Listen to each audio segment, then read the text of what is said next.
Just a real quick introduction. My name is Dan Simon. I'm an attorney with the law firm Ballard Spahr. I'm in from Washington, D.C. Please don't throw anything at me. And I have, my practice focuses on energy regulatory issues, particularly in the electricity sector, and very heavily in the biomass industry, including, and hopefully especially in the Southwest. We actually represent the current owners of Snowflake Power, which is a roughly 34 megawatt biomass plant in northern Arizona, which gets most of its fuel supplies from forest residue from the national forest down there. And it's a great symbiotic relationship where they can help improve the forest health and provide a fuel supply for them.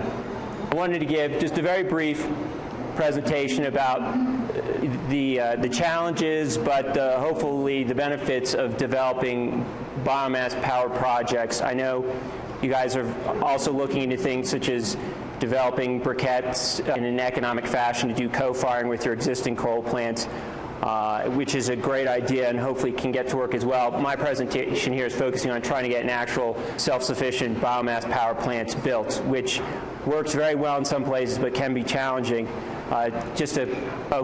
Thank you. Just to show, although I'm here from D.C., our offices are very heavily represented in the Southwest, including Salt Lake. We do a lot of work in Utah and renewable energy projects and other work. There's three main questions in terms of whether or not a biomass power project is viable, in my mind. One, can your biomass project generate electricity at a competitive price? Depends what the wholesale markets are looking like at the time. Two, at least particularly around here, do you have enough pinyon and juniper in close proximity to a biomass plant to support your project for 20, 30 years, which is what you typically need to do to make it, worth the large capital cost to get it built. Am I doing the wrong? That's what I'm doing. My finger's not strong enough. I apologize. And the third question, will the state or the federal government provide enough policies to help facilitate the construction of large biomass power projects? There we go. All right, maybe I'm hitting the wrong spot of the button. Okay. Biomass power has a lot of advantages over other sources, in particular with renewable energy. It's a non-intermittent resource. It can provide baseload generation. You can get it up and running. You can control when you're generating electricity. You can ramp up and down. You can't do that with solar and wind. Cost competitive in certain locations even with some fossil fuels. I don't know if here in Utah if that's the case, but in some parts of the country it can really compete with coal and natural gas under the right circumstances. I'll just do it the old-fashioned way, okay. But it does have a lot of disadvantages, and right now is a particularly challenging time. Whether or not natural gas prices have dropped tremendously, that makes it harder for a biomass project to be viable. And at the same time, gasoline and diesel prices have gone up, which greatly expands your costs on transporting the biomass material long distances to your project. So you're sort of getting a double whammy there. And EPA is still working on some clean air regulations. It's unclear how that's going to ultimately impact biomass vis-a-vis coal. And most importantly, does your project have access to a reliable and inexpensive source of biomass material nearby? The wholesale electric power market today, the current situation, to sum it up, it's complicated. It's very hard to predict where that's going. Let me just fly through these really fast. But the bottom line with all of these issues is, if anyone knows what the price of wholesale electricity is going to be, you'd be a millionaire by now, because you know something that nobody else does. I wanted to show a couple price comparisons. This is far from an exhaustive scientific comparison of what prices are looking like out there, but here's just sort of a couple samples. I had read just the other day, at least Salt River Project down in Phoenix, when they talk about their existing coal facilities, that it costs them roughly $40 a megawatt hour to generate.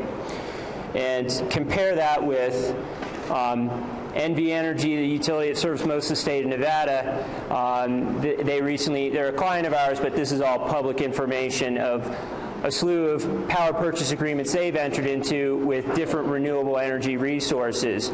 And you can just quickly see the prices here, that these are all significantly above $40 a megawatt hour. But you can see a couple of the technologies, in particular the geothermal, it runs at prices that are actually quite comparable to what biomass power would run at if you wanted to build your own 25, 30 megawatt plant. Why is NV Energy willing to pay those high prices? I think this map says most of it. Renewable portfolio standards. Nevada has a very aggressive one, and every state in the Southwest except Utah does. Utah has a renewable portfolio suggestion, renewable portfolio consideration. I mean, there is one on the books. There's a goal to hit 20% renewable energy by 2025, as long as it's cost effective, and there's no real teeth. So there's no real consequences if Rocky Mountain Power doesn't reach it. So therefore, there's not a lot of incentive right now to generate renewable electricity to be consumed in Utah. I guess to sort of wrap up on the key issues is, what is it that the federal government and the state, what can we get the federal and state governments to do to help incentivize the development of biomass power? And there's a couple different ways you can go at it. The first bullet up here is you can implement policies that increase the demand for renewable electricity of all sorts, including biomass, something like a renewable portfolio standard or the federal government instituting clean energy standard. And Congress came close to doing that, but until the last election at least. If Congress were to do that, the demand for biomass power in the state of Utah would go up dramatically and could really make it viable. The second main bullet is implementing policies to facilitate financing renewable energy projects, including biomass. And there are a lot of great programs out there, but some of them are getting cut right now, making it harder. USDA has a renewable energy program here, the REAP program. That's a great source targeted specifically in building renewable energy projects in rural areas.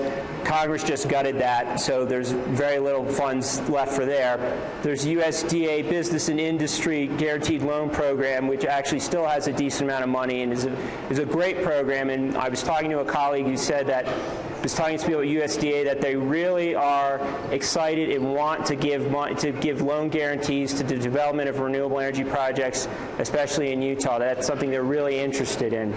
There's new market tax credits. These are tax credits you can get if you're developing a project in an economically distressed area, which a lot of rural locations where biomass is available are unfortunately economically stressed.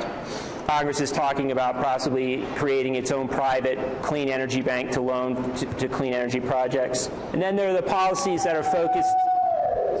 No, that's okay, got it. Policies focused specifically on biomass. You know, these are ideas that might be less expensive overall because you're not targeting all renewable energy sources. Such as there's programs to encourage the harvesting of forest residue and the waste from forest stewardship plans, such as stuff like the Biomass Crop Assistance Program. This is something that you can get paid matching payments for if you've harvested materials from a national forest as part of a forest stewardship plan, something like that could include pulling up pinyon and juniper to improve the quality of the land and selling it to a biomass project. Under that program, you can get a matching payment dollar for every dry ton you deliver, up to $45 a ton.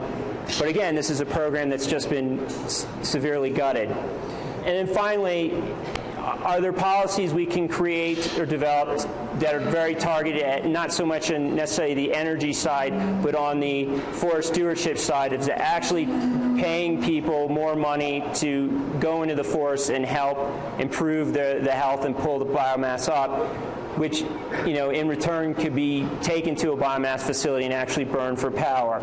I mean, I think that's something I'd really like to see more of, to recognize that, you know, I think the Forest Service has looked at it hoping that someone would be willing to come take the stuff for free because it has value, but it's too expensive, really, to generate and sell biomass electricity in a lot of places. If they were able to get paid a certain amount of money to come in and help improve the forest health, then you could also then get the incentives to pull it up and then actually use it for energy. So I thank you very much for your time. This is a great event. I'm thrilled to anything to encourage biomass, particularly where it's helping land quality and environmental issues like this. I'll be happy to answer questions later. Thank you.